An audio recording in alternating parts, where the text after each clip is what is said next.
I study in class 4th. My village post Ganga block Chikhli.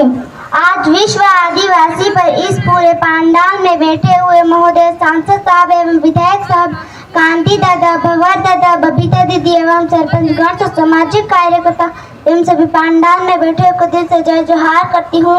मैं जंगली जरूर हो सकती हूँ लेकिन वनवासी नहीं।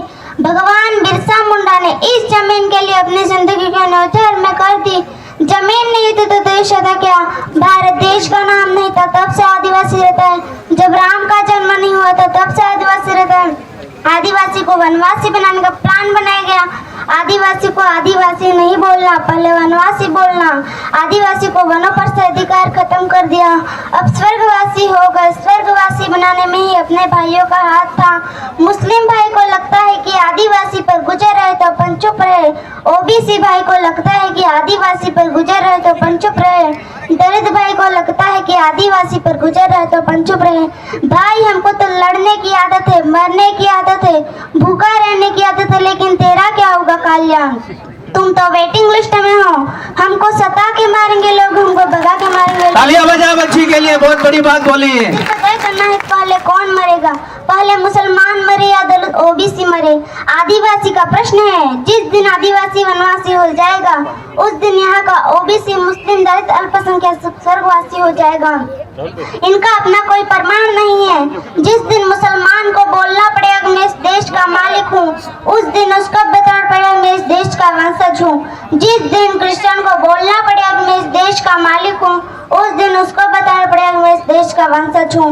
जिस दिन ओबीसी ठाकुर सबको बताना पड़ेगा हम मूल निवासी है, उस दिन उसको बताना पड़ेगा हम आदिवासी के वंशज है। जिस दिन आदिवासी खत्म हो जाएगा उस दिन केवल आपके पास आखिर प्रमाण पत्र है वह भी खत्म हो जाएगा। केवल आदिवासियों की बात नहीं है, यह बहुत बड़ा षड्यंत्र है। 2500 साल से पनप रहा है। 70 साल में जो काम नहीं हुआ वह 10-15 साल में कर दिखाया। इनका अपना बहुत बड़ा षड्यंत्र है। यह सोचना पड़ेगा कि राजनीतिक लड़ाई नहीं है, संस्कृति लड़ाई है, आर्थिक लड़ाई है, सामाजिक लड़ाई है। राजनीतिक लड़ाई बाद में है। ये जमीन का टुकड़ा तुम्हारे पास में, वो तुम्हारा नहीं, तुम्हारे बाप ने दिया है, टांटिया मामा ने दिया है, बिरसा मुंडा ने दिया है। आने वाली पीढ़ी पेट से नक्सलवादी पैदा होगा। एक दाढ़ी वाला मुसलमान दिखता था तो एक माहौल बनाया जाता था कि आतंकवादी है। आदिवासी दिखाई देता था, आदिवासी नहीं, नक्सलवादी है जो इस देश का मूल निवासी है, मालिक रहे, उसी को देशद्रोही बना दिया जाता था। यह जमीन आदिवासी की, ये जमीन आदिवासी की है, आदिवासी को मिलनी चाहिए। बिरसा मुंडा को याद करो। जय जंगल समाज और अधिकार मांगने वाली चीज नहीं है। आगे समझ जाओ, वो तरीका तुमको अपनाना पड़ेगा। ये कोई नेतागिरी की लड़ाई नहीं है।